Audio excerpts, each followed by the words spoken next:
Hello students, मैं Shiba Serena हाजिर हूँ आज फिर आपके लिए एक नई वीडियो लेकर। और आज जो हम करने जा रहे हैं वो है अध्याय 6 3 वर्ग यानी 3 ऑर्डर्स की समरी यानी सार। और हम इसको इस तरह भी कह सकते हैं कि हम जो है मेन पॉइंट्स आज कवर करने जा रहे हैं जो होंगे याद रखने योग्य तथ्य, है ना, पॉइंट्स टू रिमेंबर। तो चलिए बिना किसी देरी के मैं इसे शुरू करती हूँ और पढ़ती हूँ पहला पॉइंट आपके लिए। तो पहला पॉइंट जो है आपकी स्क्रीन पर है, देखिए। 9वीं सदी तक एशिया और अमेरिका में महान साम्राज्यों का विकास हुआ। किनका विकास हुआ? महान साम्राज्यों का। कब हुआ? 9वीं सदी। और 9वीं सदी तक क्या? 9वीं सदी तक एशिया और अमेरिका दोनों जगहों पर जो है महान साम्राज्यों का विकास हुआ। मकदूनिया, रोम, अरब, मिस्र, असीरिया, चीन और मौर्य प्रसिद्ध साम्राज्य थे।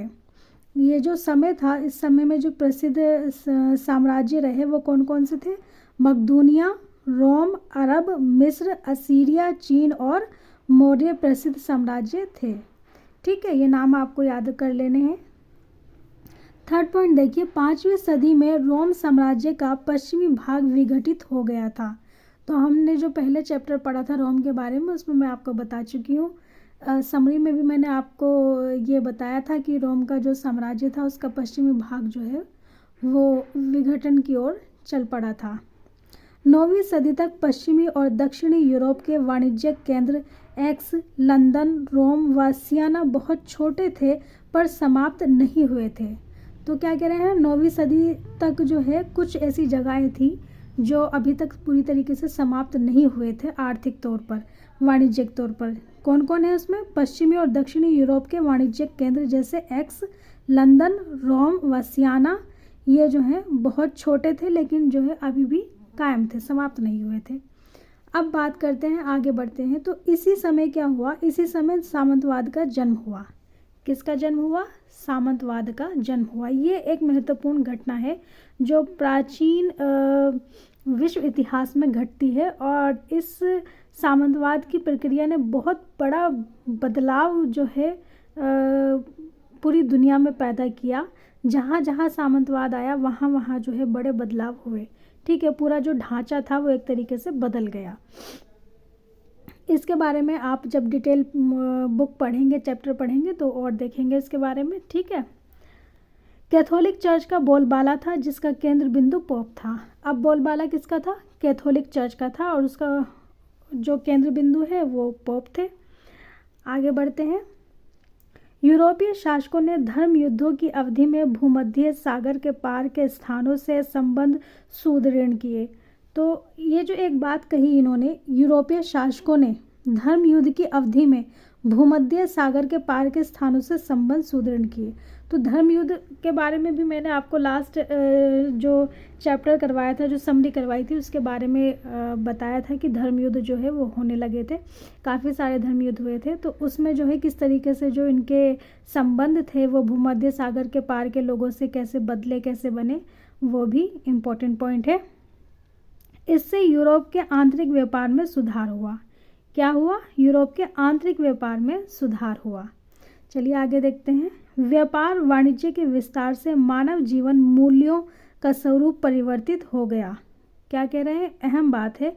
क्या हुआ? मानव जीवन मूल्यों का स्वरूप परिवर्तित हो गया। ठीक, फिर नेक्स्ट पॉइंट देखिए। मानवों और सजीव वस्तुओं के प्रति सम्मान व्यक्त करना इस्लामी कला और साहित्य का आधार था। जैसे कि आप पिछले चैप्टर में भी आपने पढ़ा है कि इस्लाम का उदय और विस्तार हुआ था। तो इस्लाम का जो विस्तार हुआ, उदय हुआ, तो उसी के साथ जो उसका साहित्य था, उसकी जो कला थी वो भी बड़ी फली फूली। तो उसके फलने फूलने में जो एक बात उभर कर सामने आई वो ये कि मानवों और सजीव वस्तुओं के प्रति सम्मान व्यक्त करना, ये जो है इस्लामी कला का और साहित्य का आधार था, ये भी बढ़ा। ठीक है, तो आप यहाँ इस चैप्टर में जो एक चीज़ देख रहे हैं वो ये कि मानव जो है वो कहीं ना कहीं केंद्र में आता चला जा रहा है ना। मानव की जो है महत्व जो है मानव का वो ज़रा बदल रहा है। 14वीं सदी इटली में पुनर्जागरण का काल कहा गया। किसका काल कहा गया? पुनर्जागरण का। तो तो पुनर्जागरण अपने आप में एक बहुत बड़ा शब्द है, अपने आप में एक बहुत बड़ा कह सकते हैं विचार है जो कि इटली में पनपा। तो पुनर्जागरण के अंदर बहुत सारी चीज़ें हुई, बहुत बड़ी प्रक्रिया रही है। इसमें जो मोटी मोटी बात आप समझ सकते हैं वो ये कि मनुष्य का महत्व जो है अब बढ़ गया। 15वीं सदी के अंत तक यात्राओं और खोजों का प्रचलन बढ़ गया। फिर एक और चीज़ क्या हुई, 14वीं सदी में तो हम देख रहे हैं कि इटली में पुनर्जागरण हो गया, जिससे कि है मानवतावाद जैसी चीज़ें आईं। और 15वीं सदी में हम क्या देख रहे हैं, जो यात्राएं थी, खोजें थी, वो भी बढ़ गई। ठीक, कोलंबस ने भारत के लिए एक पश्चिमी मार्ग खोजने का प्रयास किया और 1492 ईस्वी में एक द्वीप पर पहुंचा जिसे यूरोप वासियों ने वेस्ट इंडीज़ का नाम दिया। ठीक, तो ये एक अहम बिंदु रहा। अब आगे देखिए, भूगोलवेत्ता एवं पर्यटक हसन अल वज़ान, कौन है? अल वज़ान, अल वज़ान भी कहीं हो सकता है, लेकिन जहाँ से मैंने पढ़ा है वहाँ हसन अल वज़ान लिखा था, तो मैं वही बता रही हूँ आपको। अल वज़ान ने पोप लियो 10 के लिए 16वीं सदी के पूर्वार्ध अफ्रीका का भूगोल पहली बार लिखा। ठीक, ये एक महत्वपूर्ण घटना घटी, पहली बार जो है भूगोल लिखा गया अफ्रीका का। और फिर नेक्स्ट बात देखिए, 1498 में वास्को डिगामा कालीकट पहुंचा। कालीकट मतलब भारत पहुंचा, है ना। तो भारत की खोज हुई इस तरीके से। तो इस तरह से जो है संपर्क जो है इन देशों का, मतलब भारत का और बाकी देशों से जो है संपर्क हुआ, क्योंकि इससे पहले तक क्या था कि ये जो भारत और यूरोप के देशों में संपर्क नहीं था, है ना, क्योंकि अब तक वो एक दूसरे से जुड़े ही नहीं थे। पहली दफ़ा खोज ही 1498 में हो रही है ना। तो ये एक महत्वपूर्ण घटना घटी। तो ये कुछ इम्पोर्टेंट बिंदु थे, महत्वपूर्ण तथ्य थे जिनके बारे में मैंने आपको बताया। अब मैं थोड़ी सी कुछ और आपका ध्यान दिलाना चाहती हूँ इस चैप्टर के नाम की तरफ।